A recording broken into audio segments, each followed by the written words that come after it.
এই মুসলমানি আপনারা কি বলেন বাবু? উত্তর 24 পরগনা, এটা উত্তর 24 পরগনা না কলকাতা? উত্তর 24 পরগনা। আপনারা উত্তর 24 পরগনার মানুষ, এই মুসলমানি বলেন না খাতনা বলেন? একটু বলুন তো। দুটোই বলে। আচ্ছা আগে চলুন ইতিহাসটা জেনে নিই, এগুলো জানার জিনিস। আপনারা জলসা দেন কেন? এগুলো জানার জন্য। সর্বপ্রথম পৃথিবীতে পুরুষ লিঙ্গের আগাত চামড়া কেটে কে বাদ দিয়েছিল শুনে নিন।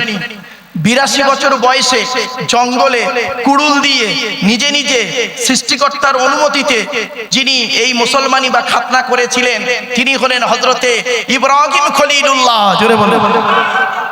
এজন্য এই সুন্নতটা হলো ইব্রাহিম নবীর সুন্নত, এটা মুহাম্মদ নবীর সুন্নত নয়।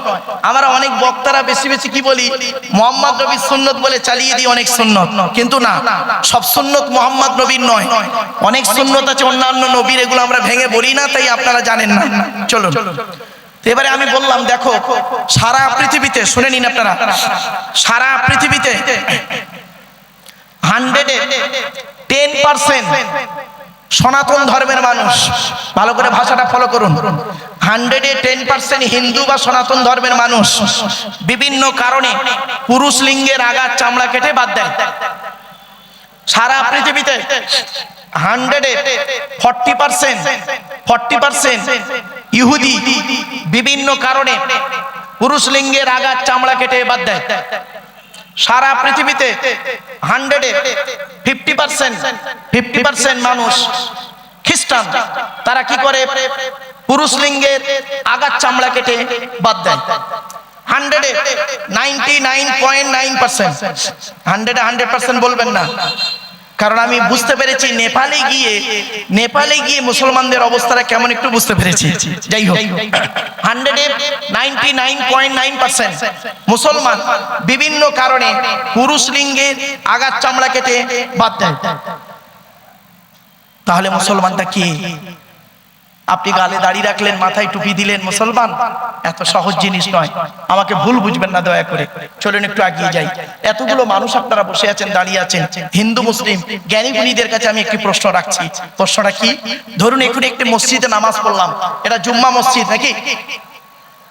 এই জুম্মা মসজিদে নামাজ পড়লাম, ধরুন আজকে শুক্রবার, সামনে শুক্রবারে, আগামী শুক্রবারে যদি কোন মুসলিম যুবক ছেলে সাদা পায়জামা পাঞ্জাবি পরে, সাদা টুপি পরে আপনাদের এই জুম্মা মসজিদে উঠেছে জুম্মার নামাজ পড়তে, প্রচুর পরিমাণ বাংলা মদ খেয়ে, কি খেয়ে? বলুন বলুন বলুন, ভয় নেই। প্রচুর পরিমাণ বাংলা মদ খেয়ে মুসলিম ছেলেটি ধরুন মসজিদে উঠেছে জুম্মার নামাজ পড়তে। এট ফার্স্ট আপনারা তাকে কি করবেন? বলুন বলুন বলুন বলুন। বের করে দেবেন? আচ্ছা, ছেলেটি বের হতে না চাইলে মেরে বের করে দেবেন। ছেলেটির অপরাধ, মদ হারাম খাবার, মসজিদ পবিত্র স্থান, হারাম খাবার খেয়ে পবিত্র স্থানে উঠেছে, তাই তাকে বের করে দিলেন। বের হতে চাইলো না, মেরে বের করে দিলেন। কত ভালো মানুষ আপনারা! হে মুসলমান, হে মুসলমান, মদখোরকে মসজিদ থেকে মেরে বের করে দিলে আর সুদখোরটাকে মসজিদের সেক্রেটারি বানিয়ে দিলে, কি আজীব! মদখোরটাকে মেরে বের করে দিলে আর সুদখোর, গাঁজাখোর, হিরোইনের ব্যবসায়ী, পাপ কাজে লিপ্ত সেই মানুষটাকে মসজিদের সভাপতি বানিয়ে দিলেন। আমরা এমন মানুষ না নিজের পাপের বাটখারা দিয়ে অন্যের পাপ ওজন করি। আমার কথা বুঝতে পারছেন আপনারা? নিজের পাপের বাটখারা কি বলেন আপনারা? ওই যেটাতে মাপে বাটখারা, এটা তো বাজারের জলসা। হ্যাঁ, বাজারেই আমি আলোচনাটা রাখছি, শুনে নিন। যারা ব্যবসায়ী ভাই আছেন, দোকানদার ভাই আছেন, আপনাদের বলে যাচ্ছি, মাথায় রাখবেন, যে সে ব্যবসা করতে পারে না। ব্যবসা শব্দটার একটু ভেঙে দিই, বয়জাফলা ব দন্তেশ্বয়কা, ব্যবসা। এই তিনটে অক্ষরের মধ্যে তিনটে জিনিস লুকিয়ে আছে। বয়জাফলায় ব্যবহার, কোন দোকানদারের ব্যবহার যদি খারাপ হয় তার দোকানদারি চলবে না। বয় হলো বচন, কথাবার্তা। কোন দোকানদারের কথাবার্তা যদি খিটখিটে হয়, দুদিন খদ্দের যাবে, 3 দিনের মাথায় আর যাবে না। কম্পিটিশন মার্কেট, পাশের দোকান থেকে মাল কিনে এনে বাড়ি যাবে, তোমাকে মাছি মারতে হবে। দন্তেশ্বয় আকারে সাধুতা, সাধুতা বিশ্বাস। মহাজনের কাছ থেকে মাল আনছো, তার সঙ্গে যদি বিশ্বাসঘাতকতা করেছো, সে তোমায় মালই দেবে না, ব্যবসায়ী চলবে না। ব্যবহার, বচন, সাধুতা, তিনটে গুণ যার মধ্যে আছে, he is a really businessman, তিনি হলেন সত্যিকারের একজন ব্যবসায়ী। আর এই তিন গুণে গুণান্বিত ছিল একজন ব্যক্তি, তার নাম হলো বিশ্বনবী মুহাম্মদ সাল্লাল্লাহু আলাইহি সাল্লাম। আজকে মুহাম্মদ সাল্লাল্লাহু আলাইহি সাল্লামকে অনেক দিক থেকে তুলে আনবো, আমার বক্তব্য যদি বুঝতে পারেন আলহামদুলিল্লাহ। চলো, আমরা এমন মানুষ না নিজের পাপের বাটখারা দিয়ে অন্যের পাপ ওজন করি। আমরা এমন মানুষ না দুধওয়ালাকে বলি, দুধওয়ালাকে বলি, দুধ মিল্ক ওয়ালাকে বলি, এই দুধে পানি দিসনি তো, আর মদে পানি মিশিয়ে খায়। দুধওয়ালা, আমরা এমন মানুষ না দুধওয়ালা লোকের বাড়ি বাড়ি যায়, দুধ কিনে কেউ খেতে চায় না। মদওয়ালা দোকান দিয়ে কদমগাছিতে বসে আছে, হাজি সাহেবের ছেলে রোজার মাসে মোটরসাইকেলে তেল পুড়িয়ে মদ কিনে খেয়ে মারামারি করে থানার মধ্যে লকাবে চুম মেরে বসে আছে। দুধওয়ালা কোথায় গেছিল? কথা বলুন না একটু। বাড়ি বাড়ি গেছিল। আমরা এমন মানুষ না, আমরা এমন মানুষ। চালনি বোঝেন? চালনি, চালনি, এই চালনি বোঝেন? ওই আটা চালে কি বলেন? চালনি, চালন, চালন, চালন, তাই তো নাকি? ওই চালন একদিন, আচ্ছা চালনের পেছনে ছিদ্র কটা? অগণিত। আর সূচ, সূচ বোঝেন? সূচ, সূচের পেছনে ছিদ্র কটা? একটা। তো চালনি একদিন সূচকে বলছে, চালনি একদিন সূচকে বলছে, এই তোর পিছনে ছিদ্র কেন রে? তা সূচ কি উত্তর দেবে?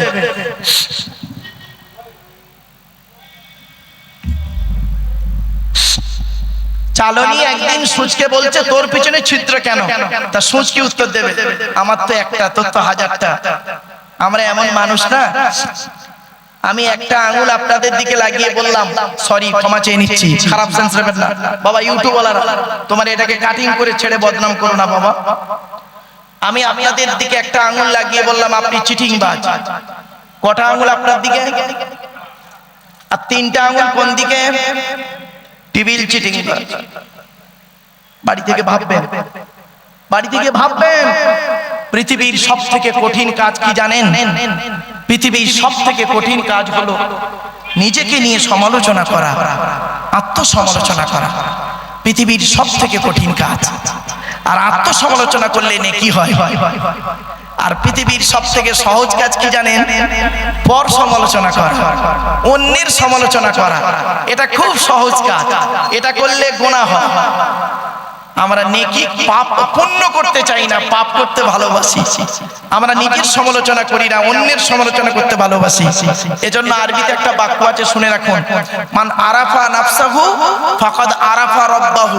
যে তার নিজের আত্মাকে চিনতে পেরেছে, যে তার নিজের আত্মাকে চিনতে পেরেছে, সে তার রব সৃষ্টিকর্তাকে চিনতে পেরেছে।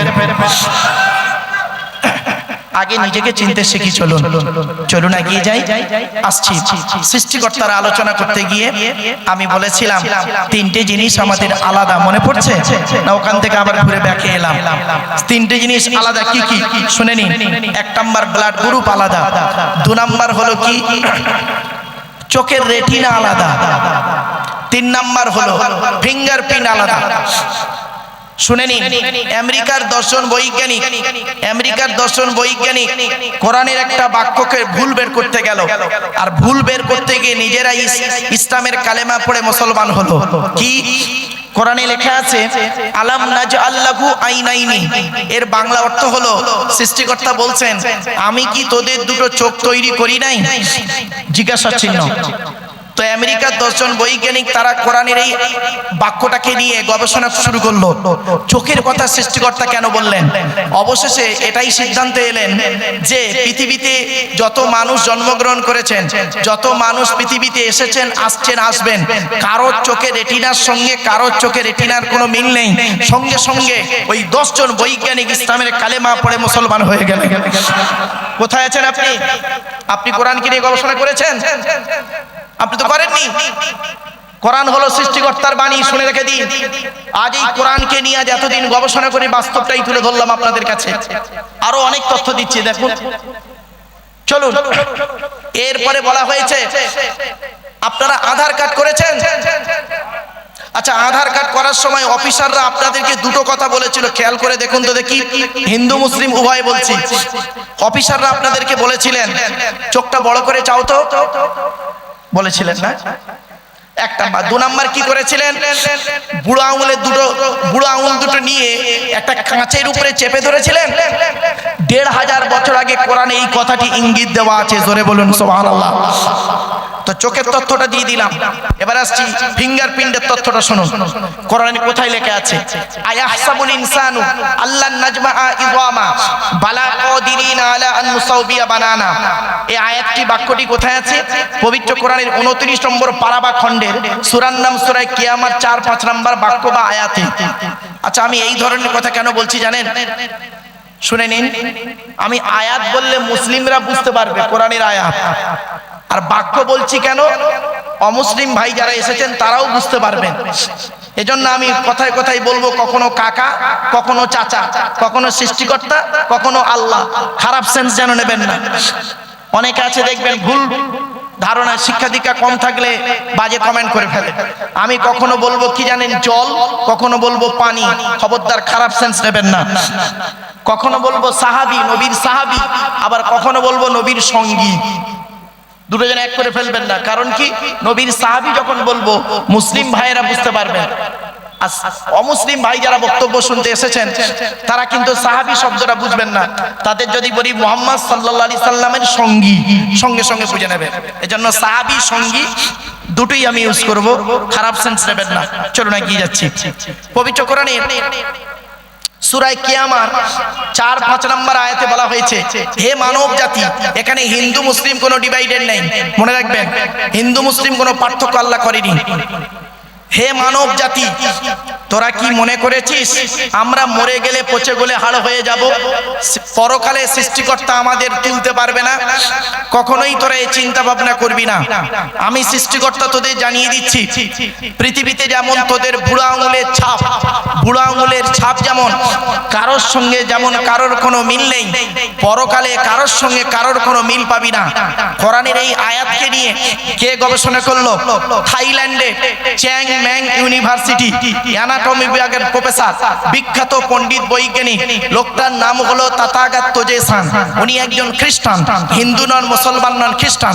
উনি বললেন কোরআনে ভুল আছে। বললো কি ভুল?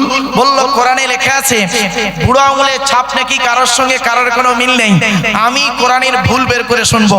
উনি করলেন কি, 1000 মানুষের বুড়ো আঙুলের ছাপ নিলেন, 1 বছর ধরে গবেষণা করে দেখছেন কার সঙ্গে কার মিল আছে। যখন কারোর সঙ্গে কারোর কোনো মিল পেলেন না, ল্যাবরেটরির ভিতরে দাঁড়িয়ে দাঁড়িয়ে ইসলামের কালেমা পড়ে মুসলমান হয়ে গেলেন। আপনি কোথায় আছেন? এই সেই কোরআনকে নিয়ে গবেষণা চলছে সারা বিশ্ব। এবার আসছি কোরআনের পরিচয়টা দিই। কোরআনের পরিচয়, কোরআন হলো আল্লাহর বাণী, সৃষ্টিকর্তার বাণী হলো কোরআন। কোরআন কোনো মানুষের তৈরি পুস্তক নয়, এটা মনে রাখবেন। কোরআনের পরিচয়টা দিই। কোরআন আল্লাহর তরফ থেকে জিবরাইলের মাধ্যমে হযরত মুহাম্মদ সাল্লাল্লাহু আলাইহি সাল্লামের উপরে আরবের মক্কা নগরের নিকটবর্তী একটি গুহাটির নাম হলো হেরা। হেরা নামক গুহাতে 610 খ্রিস্টাব্দে 1 ফেব্রুয়ারি সোমবার, কত খ্রিস্টাব্দ বললাম? 610। তারিখটা কি বললাম? 1 ফেব্রুয়ারি। কি বার ছিল? সোমবার। আজকের তারিখটা কি আছে? 25 জুলাই 2025 সাল, শুক্রবার। আজ বাড়ি যাবেন, বাড়ি থেকে মাইনাস প্লাস করবেন। 610 সাল 1 ফেব্রুয়ারি সোমবার। আর 25শে জুলাই শুক্রবার 2025 সাল, মাইনাস প্লাস করবেন, করলেই পেয়ে যাবেন কতদিন আগে কোরআন নাজিল হয়েছে। 610 খ্রিস্টাব্দে 1 ফেব্রুয়ারি সোমবার কোরআনের প্রথম আয়াত হলো ইকরা, রিড, পড়ো পড়ো পড়ো। আপনারা কি জানেন কোরআনের ভিতরে 82 জায়গায় বিভিন্ন অ্যাঙ্গেলে নামাজের কথা বলা আছে, আর 92 জায়গায় বলা আছে লেখাপড়ার কথা। কত জায়গায়? তা কোন সংখ্যাটা বেশি, 82 না 92? তাহলে লেখাপড়ায় পিছিয়ে কেন? এই জন্যই তো প্রফেট মুহাম্মদ সাল্লাল্লাহু আলাইহি ওয়াসাল্লাম বলেছিলেন উতলুবুল ইলমা মিনাল মাহাদি ইলাল লাহাদ, দোলনা থেকে নিয়ে কবর পর্যন্ত লেখাপড়া শেখো। আপনারা কি জানেন আমরা নামাজের কথা মানুষকে খুব বলি, কিন্তু লেখাপড়ার কথা মানুষকে কম বলি। আফসোস এটাই। কিন্তু কোরআনের 92 জায়গায় আছে লেখাপড়ার কথা, 92 জায়গায় আছে লেখাপড়ার কথা, গবেষণার কথা, চিন্তা ভাবনার কথা। হাওড়া বলে একটা জেলা আছে, নাম শুনেছেন? হাওড়া জেলা বাগনান বলে একটা থানা আছে, ওখানে কলেজ আছে একটা। তো কলেজে লেকচার দিতে গিয়ে আমি প্রথমেই প্রশ্ন করেছিলাম একটা মুসলিম আর অমুসলিমের পার্থক্য কতটুকু। একটা স্টুডেন্ট দাঁড়িয়ে বলল, স্যার মুসলিম আর অমুসলিমের পার্থক্য আমি বলবো। আমি বললাম বলো। প্রিন্সিপাল সাহেব বসে আছেন, প্রফেসররাও আছেন। তার একটা স্টুডেন্ট দেখি দাঁড়িয়ে বলল, স্যার আমি বলবো। বলছে কি বলো? বলছে স্যার মুসলিমটার গালে দাড়ি থাকবে, অমুসলিমটার গালে দাড়ি থাকবে না। তো আমি বলেছিলাম এটা অ্যানসারটা 100% ঠিক হলো না। বলছে কেন স্যার? তো আমি বললাম আমার গালে কি দাড়ি দেখতে পাচ্ছেন? এই গ্রেট কোটার রবীন্দ্রনাথ ঠাকুরের গালের দাড়িটা আমার দাড়ির থেকে অনেক বড় দাড়ি ছিল। ব্যারিস্টার উমেশচন্দ্র বন্দ্যোপাধ্যায়, সুরেন্দ্রনাথ বন্দ্যোপাধ্যায়, সক্রেটিসের গালে দাড়ি ছিল, রামকৃষ্ণ পরমহংসদেবের গালে দাড়ি ছিল, আশারাম বাবুর গালে দাড়ি আছে, রামদেবের গালেও দাড়ি আছে, মুসলমান নয়। আর একটা স্টুডেন্ট দাঁড়িয়ে বলছে স্যার আমি বলবো। আমি বললাম বলো। বলছে স্যার মুসলমানটার মাথায় টুপি থাকবে আর অমুসলিমটার মাথায় টুপি থাকবে না। আমি বললাম এটাও ঠিক হলো না। বললাম বলছে কেন? আমি বললাম শোনো, আমার মাথায় কি টুপি দেখতে পাচ্ছ? এই গ্রেট ন্যাশনাল হিরো যিনি বলেছিলেন give me blood I shall give you freedom, Netaji Subhash Chandra Bose, যিনি বলেছিলেন তোরা আমাকে রক্ত দে আমি তোদের স্বাধীনতা দেব, তারও মাথায় টুপি ছিল। পণ্ডিত জওহরলাল নেহরুও মাথায় টুপি দিতেন, আন্না হাজারও মাথায় টুপি দিত, মুসলমান নয়। পাঞ্জাবিরাও পাগড়ি পরে, এটা মাথায় রাখবেন। অবশেষে একটা স্টুডেন্ট দাঁড়িয়ে দেখি বলল, স্যার আমি বলবো। বলে বলো। বলছে স্যার মুসলিমটার মুসলমানি হবে, অমুসলিমটার মুসলমানি হবে না। যে যেমন বুঝেছে তেমন বলেছে। আমি বললাম এটাও ঠিক হলো না, এটাও ঠিক হলো না। বলছে কেন স্যার? তা আমি বলেছিলাম শোনো, আদম নবী 950 বছর 1000 বছর ডেকেছেন, আল্লাহ তার ডাকে সাড়া দিয়েছেন। আদম আলাইহিস সালাম গন্ধম ফল খাবার পর থেকে 350 বছর কম বেশি কেঁদেছেন, আল্লাহকে ডেকেছেন, আল্লাহ তার ডাকে সাড়া দিয়েছেন। নূহ বলে একজন নবী 950 বছর ডেকেছেন, তার ডাকে আল্লাহ সাড়া দিয়েছেন। লূত বলে একজন নবী, তার ডাকে সাড়া দিয়েছেন। ইব্রাহিম বলে একজন নবী আগুন কুণ্ডের ভেতর থেকে ডাক দিয়েছে, আল্লাহ তার ডাকে সাড়া দিয়েছে। ইসমাঈল নবী তিনিও ডেকেছেন, তার ডাকে আল্লাহ সাড়া দিয়েছে। ইয়াকুব নবী অন্ধ অবস্থায় আল্লাহকে ডেকেছেন, আল্লাহ তার ডাকে সাড়া দিয়েছেন সৃষ্টিকর্তা। ইউসুফ নবী কুয়ার ভেতর থেকে সৃষ্টিকর্তাকে ডেকেছেন, সৃষ্টিকর্তা তার ডাকে সাড়া দিয়েছেন। আইয়ুব বলে একজন নবী 18 থেকে 20 বছর রোগে ছিলেন, রোগ অবস্থায় তিনি সৃষ্টিকর্তাকে ডেকেছেন, সৃষ্টিকর্তা তার ডাকে সাড়া দিয়েছেন। জাকারিয়া বলে একজন নবী মাছের পেটের ভিতর থেকে সৃষ্টিকর্তাকে ডেকেছেন, তার ডাকে সাড়া দিয়েছেন। মুসা বলে একজন নবী সামনে নদী পেছনে শত্রু, ডেকেছেন সৃষ্টিকর্তাকে, সৃষ্টিকর্তা তার ডাকে সাড়া দিয়েছেন। ঈসা বলে একজন নবী তিনি ডেকেছেন সৃষ্টিকর্তাকে, সৃষ্টিকর্তা তার ডাকে সাড়া দিয়েছেন। শুধু তাই নয়, মুহাম্মদ সাল্লাল্লাহু আলাইহি সাল্লাম তিনিও ডেকেছেন সৃষ্টিকর্তাকে, সৃষ্টিকর্তা তার ডাকে সাড়া দিয়েছেন। আপনি ডাকলে কেন সাড়া দেবে না? কে বলেছে আপনাকে? আপনি ডাকার মতো ডেকেছেন? আপনি ডাকার মতো ডাকেননি, ফর্মালিটি মেনটেন করেছেন, রাগ করবেন না কেউ। 3টে জিনিস যখন এক জায়গায় জড়ো হবে তখনই ইবাদত কবুল হবে। কটা জিনিস? দয়া করে বলুন। 3টে জিনিস যখন এক হবে, 3টে জিনিস যখনই এক হবে সৃষ্টিকর্তা আপনার কথা শুনবে তখনই। যখনই 3টে জিনিস এক হবে তখনই সৃষ্টিকর্তা আপনার কথা শুনবেন 100%। কি কি শুনে নিন? কথা, কথা, কাজ আর অন্তর। কথা, কাজ, অন্তর, 3টে এক হতে হবে। আপনি নামাজ পড়ছেন, সূরা ফাতিহা পড়ছেন, ইমাম সাহেব পড়ছে, আপনি শুনছেন। আপনি নামাজ পড়ছেন, কথা বলছেন, কাজও করছেন, কিন্তু অন্তরটা আপনার পড়ে আছে দোকানের ভিতরে।